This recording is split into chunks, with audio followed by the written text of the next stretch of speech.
Now, this idea that you can simply be Schrodinger's citizen, as though you can be both within and without the state simultaneously, is going to exist until we have someone who has the balls to come out and say what is true. And there is only one politician who is willing to do that in Australia today. It's why I consistently say the word Islamo-pragmatism. Because Islamo-pragmatism is not the same as Islamophobia. Because it is not an irrational fear to fear Islam. Stop choking our industries with your ridiculous policies. Stop making people feel as though they cannot have children by ensuring that their ability to actually spend money is so ludicrously low that they effectively say we can barely support ourselves, how could we support a child? But I think this is a pretty simple statement. People who have left Australia to join, marry, and copulate with terrorists should not and will not come into this country. Plain and simple. Closed out. Case closed. Finished. G'day, welcome back. Today's episode is all about the Liberals and Labor taking L's.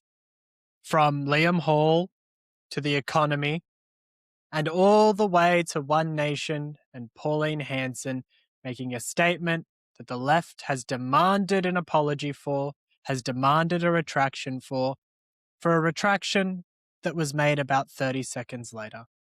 We'll get into all that and more on the Mark Pirotta Show. 5, 4, 3, 2, 1, 0. Blaster!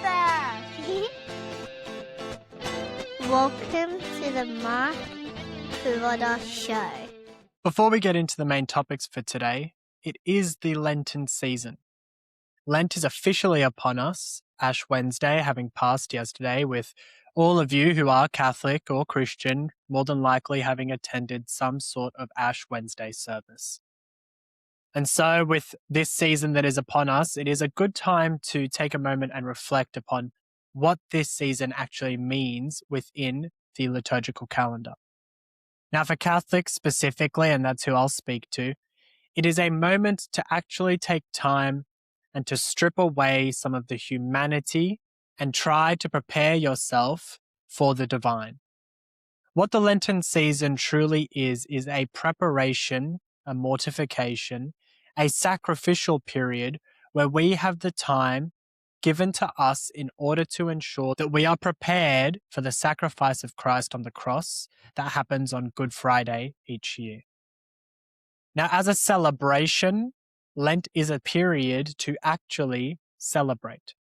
It is a strange dichotomy within the Catholic Church that we wear the symbol of oppression upon our bodies, the cross or the crucifix, that we put it upon our rosary beads, but it is a symbol of what the faith of Catholics truly is. It is the idea that we are sacrificing the flesh in order to make room for the spirit. This Lenten season, as all seasons really, but this time in particular, is a time to sacrifice, to have mercy, to give more time to prayer, to give more time to your family, to take the little things that have been annoying you about yourself that you know probably do not correlate to a good life, and try and find a time to stop them. It is, to all extents and purposes, a New Year's resolution. But in this sense, it is something that you do not for just your bodily self, but for the glory of God. And so enjoy this Lenten season. Take the time to actually think about how you can better yourself as a Catholic, as a family person, and be the best version of yourself that you can possibly be. Because at the end of this season, after Christ's sacrifice on the cross is celebrated, mourned, and reflected upon, we do enter the Easter season. And that Easter season is the greatest moment in the liturgical calendar for Catholics. But in order to achieve that moment of happiness, we have to endure the slings and the arrows of what we are currently going to go through for the next 40 days and 40 nights. Let's get into the rest of the show. As it was stated in the opening of this episode, the very first thing we are going to look at is going to be the thing that we look at for the entire episode. Now, we're going to be looking at it effectively from about 6 different angles. And we're going to start off with this clip. It's not from Australia, it's from America. Because Zoran Mamdani, who promised, as all socialists do, the utopia that would come to the city of New York, is realizing now that he is actually in charge of the city that his plan is not feasible because his plan cannot work within a capitalist society. His thought processes are leading to the obvious conclusion that at the end of the day, in order to ensure that the poorest in society, who to a large extent are there because of their own actions, can be supported in a way that makes them middle class, or at least gives them the lifestyle that is conducive to the middle class. In order to do that, you effectively have to make everyone equally poor. You have to make the middle poorer so that everyone can be equal. Let's watch this clip of Zoran Mamdani backpedaling on some of the promises that he made in his election campaign. Watch. For those who have watched budget after budget, it is tempting to assume that we are engaging in the same dance as our predecessors. Let me assure you, nothing about this is typical. That's why our solutions won't be either. There are 2 paths to bridge this gap. The first is the most sustainable and the fairest path. This is the path of ending the drain on our city and raising taxes on the richest New Yorkers and the most profitable corporations. The onus for resolving this crisis should not be placed on the backs of working and middle-class New Yorkers. If we do not fix this structural imbalance and do not heed the calls of New Yorkers to raise taxes on the wealthy, this crisis will not disappear. It will simply return, year after year, forcing harder and harsher choices each time. And if we do not go down the first path, the city will be forced down a second, more harmful path. Faced with no other choice, the city would have to exercise the only revenue lever fully within our own control. We would have to raise property taxes. Now, that abject failure of a socialist agenda has been perfectly mirrored here in Australia.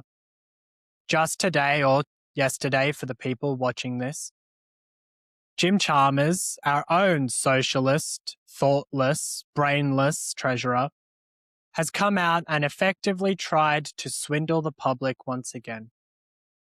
Now, you can say all you like that the figures that came out were great. A 3.4% rise in the base pay of Australians. The average wage of Australians rose by 3.4%. But at the end of the day, if your wages rise at 3.4%, but everything costs 3.8% more, real wages have actually dropped. And that is what happened in the latest dump of financial reports coming out of government just today. That is to say that real wages for the first time in 2 years actually dropped in Australia. By 0.4%, it's not exactly like they're dropping that much, but it's a percentage that the Australian public effectively cannot handle because of years of fiscal mismanagement. And this does not just sit with Labor. This also sits with the Liberals, with the way that they handled the early years of COVID, with the flamboyant way that they gave money out to everyone and anyone who asked for it, as though people working from home was the same as people who were actually jobless as a consequence of COVID, and the ridiculous policies that saw us all locked down for 2 years. Unfortunately, making these sorts of little please-dos is kind of essential. I enjoy doing it just for the fun of it, but at the same time, if you want to get a message out, you need the people in your community to just comment, like, subscribe, all of the normal jargon, right? Please just take a moment and give me a hand. We need to create a culture of commentary together. And I love the messages coming in my DMs. Put it in the comments section so that everyone else can see it too. Thank you. We are now in a situation where mismanagement by a Labor left-wing socialist government has hit such a point that not only is the economy not growing in a period where it should technically be booming, where people were locked down for so long that really they should be excited to be out and about and working, that we are seeing productivity dips, that we are seeing the economy far outpacing the average pace of the Australian wage, and that we are seeing the prices as a consequence of the green energy scams increasing in a way that is not feasible for the average Australian. This is not the first time, nor the last time, that this is going to happen over the course of the next 5 years. If we do not seriously gut the welfare state in Australia, this is going to be the new reality that we exist in, where things just keep getting more and more expensive and people can afford less and less and less. Now, we showed that graph last week that effectively showed that the average person has 20 times less expendable income today than they did 2 years ago. That is not an economic stat that was built in a vacuum, but to a large degree, it has to do with the way that government is spending and government is choking the supply of energy, housing, and effectively everything in the country today. A good capitalist society can only exist within the framework of a free, prosperous, and dynamic market. And this doesn't just relate to the economy. Freedom of speech, and freedom of expression are things that have also been chokeholded over the course of the last 2 years. Effectively, since Anthony Albanese realised that his fake, unrealistic, and problematic policies were leading to the destruction of the social fabric in Australia, we have seen the way that the government has attempted to propagandise through always blaming the same group of people who never seem to actually do anything wrong, but always seem to be the ones who get the blame. Now, here's the issue. There is a serious problem with the sovereign citizen issue in this country. But very rarely does it actually come from the people who the government continues to blame. The white sovereign citizens who, as a general rule of thumb, declare sovereignty most of the time because they are mentally ill, because they are outcasts of society. But Anthony Albanese cannot claim that there is a sovereignty right to a certain group of people, but not a sovereignty right to another group of people. Anthony Albanese cannot simply come out and say that sovereignty is good for some and not good for others. At the end of the day, if you are going to allow sovereign citizens within this nation, that is to say, people who believe that they are not a part of the state, then you are going to have the consequence that there are those who take you seriously at your word that that is something that can happen in our country. Now, I do not believe in the idea of a sovereign citizen. I believe that if you wish to do that, you ought to go and find your place somewhere outside of the country. At the end of the day, you are never really a sovereign citizen within the nation of Australia because you enjoy its services, its freedom, and its peace that is given to you as a consequence of the state that you exist in. And so, what is good for the goose is good for the gander. What isn't good for the goose is not good for the gander. Anthony Albanese, in this statement, effectively blamed the issues not only on social media, but on the sovereign citizens who have caused such horrific crimes in this country, but only pointed the finger at the white sovereign citizens who have, yes, killed police officers, but blamed that fact on the idea of their sovereignty. And in doing so, he unintentionally lambasted the entire Indigenous ideology that believes that it can be sovereign within a nation that supports it from the ground up. Watch. The threats that are out there to security from a rise in a range of areas are very real, whether it be anti-Semitism, whether it be a white supremacist ideology, which this person was radicalised down, or whether it be sovereign citizens. I've been to funerals of police officers in Queensland and Victoria who were killed by people who don't recognise the state.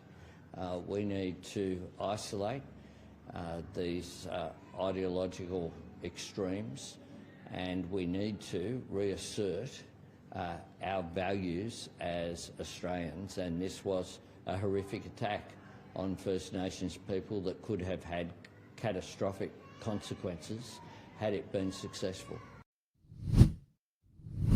Now, this idea that you can simply be Schrodinger's citizen, as though you can be both within and without the state simultaneously, is going to exist until we have someone who has the balls to come out and say what is true. And there is only one politician who is willing to do that in Australia today. Seriously do it. Now, Pauline Hanson was on Sky News. And this is going to be the effective trend over the course of the next 6 to 18 months. While Pauline Hanson's One Nation Party is still on the rise, these are the sorts of attacks that we can expect to see. Attacks that mean nothing, come from nothing, and are effectively cherry-picked statements as though there is a story to tell, just simply based on the fact that you do not like the comments that Pauline Hanson makes. Let's watch this clip. See if you can pick out what Pauline Hanson said that was wrong. Watch. We open up the borders and allow more into the country, we're going to suffer. Future generations will, as other countries have, like France and Denmark and England and all these other countries and Canada, all these ones who thought, oh, well, we'll welcome them. I tell you what, I've got no time for the radical Islam. Their religion concerns me because what it says in the Quran, they hate Westerners, and that's what it's all about. You know, you say, oh, well, there's good Muslims out there. Well, I'm sorry. How can you tell me there are good Muslims? If jihad is ever called, and people must understand this, go and research, go and understand about this, and the ones that will suffer, as those Jews did on that, when they were murdered and slaughtered. Pauline, and that's what we've got to realise could happen. I mean, there are a lot of moderate Muslims in Australia who are, as you put it, good Muslims. But I think we can agree that radical extremist Islam that doesn't support Australian values has no place here. I just want to pick up on... Correct. I demand that. Yeah. The leaked Liberal policy today. Now, what the left, and not only the left, Senator Matt Canavan as well, who was a prominent Liberal who up until this point has effectively been one of the people that the solid right wing of the country want to see moving to one nation.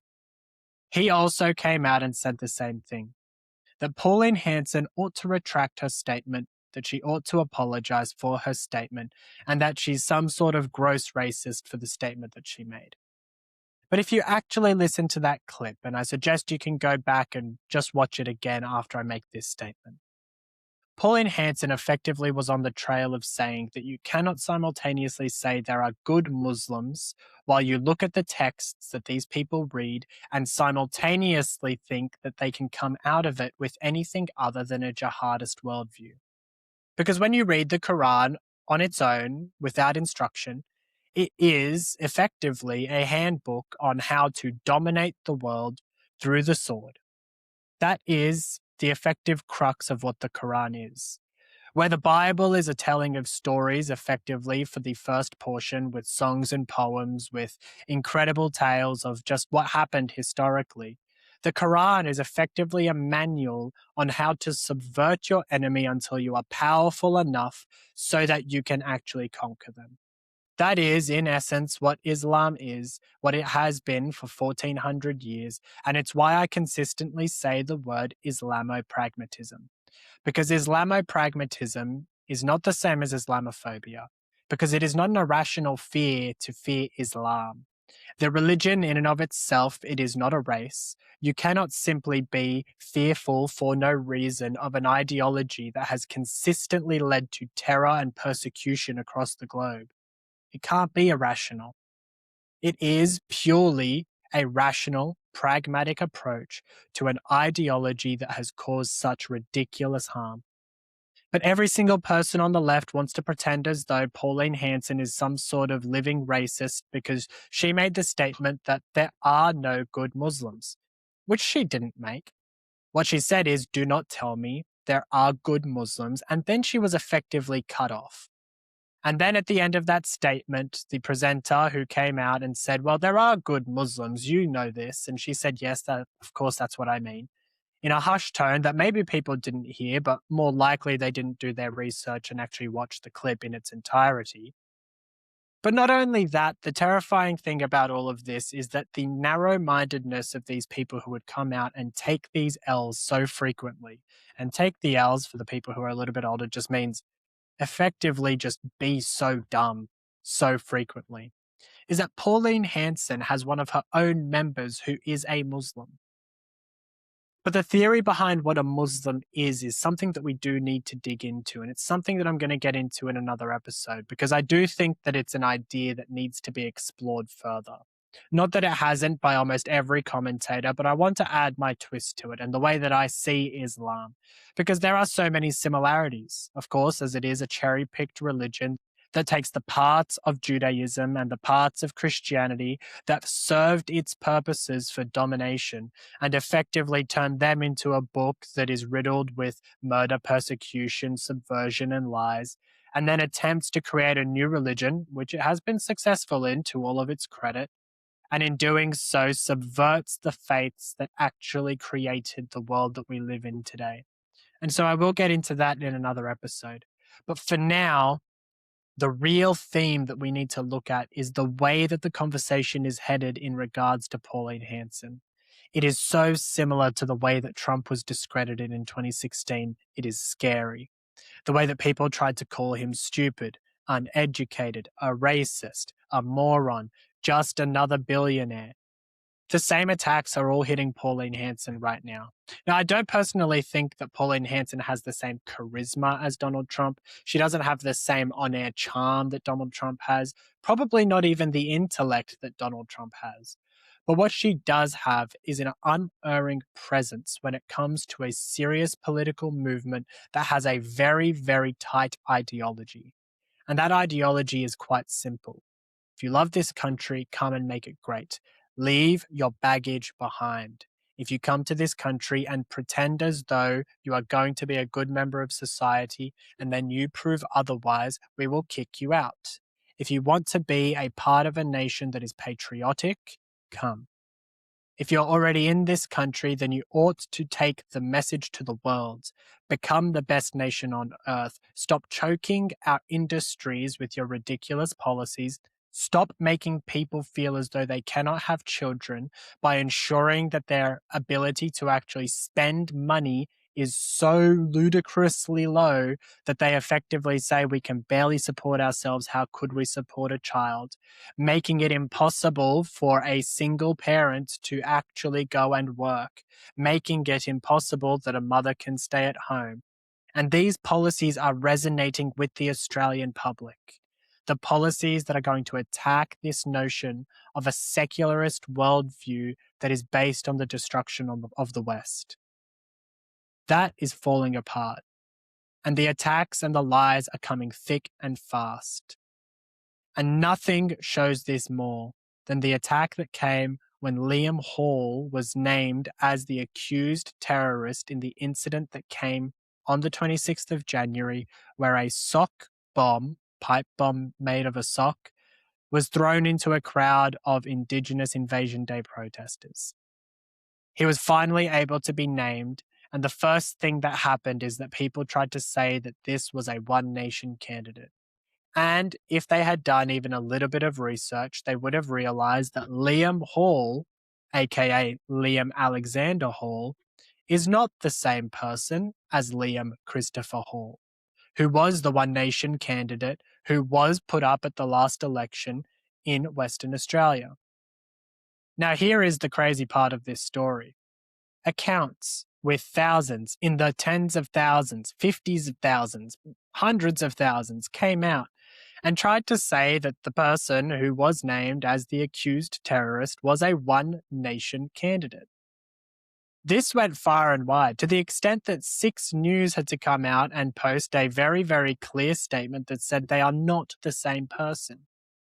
But these are the only attacks that the Liberals and Labor can effectively make at this stage. And there's a very good reason as to why. Because Labor's policies are failing so dramatically that the economy is crashing faster than they can make up their lies. And the Liberals, despite adding a new leader, have not learnt their lesson yet. Backflipping on your own ideology to appease the online crowd is not going to make you an electable party. The one good thing that they have done effectively for the last 9 months was to put out an immigration policy, or so we thought, that was going to ban immigrants from coming from specific regions in specific countries that have known terrorist links. And instantly, Angus Taylor came out, backpedaled, and said, "We know nothing about this." Watch. Well, that document, which I haven't actually seen, has no validity. As I understand, well, I know it didn't go through Shadow Cabinet or the leadership, and as I understand it, it wasn't seen by the relevant immigration shadows. So, frankly, I don't know what the document is, I don't know where it's come from, and I don't know what's in it. What I do know, though... And the last thing that we'll get into right before we close this out is just one more great Labor member.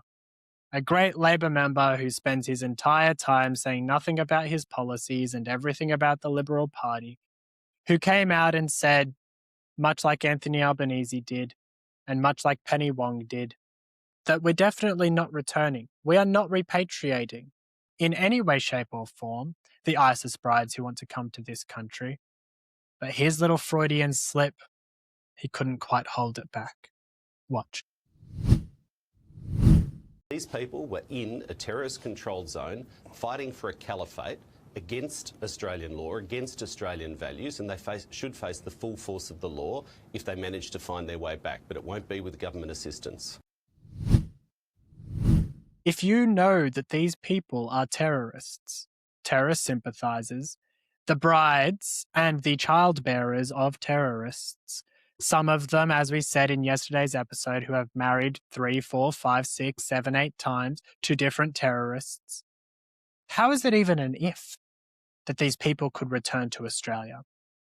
If they are able to come back, then there is no if.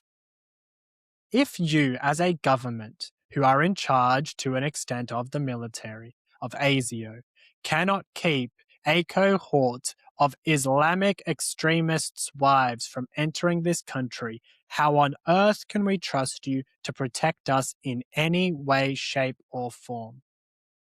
You have no ability to keep them out. You have no ability to represent us in government. That is a very simple statement. I don't think that we can get much clearer on this point. It is all good and well to debate about immigration policies and the number and even where from we ought to be bringing our immigrants. But I think this is a pretty simple statement. People who have left Australia to join, marry, and copulate with terrorists should not and will not come into this country. Plain and simple. Closed out. Case closed. Finished. If one more Labor member comes out and says something ridiculous like this, I'm going to start losing my mind. And on that note, that'll do us for the show today. My name is Mark Pirotta. I will speak to you all tomorrow.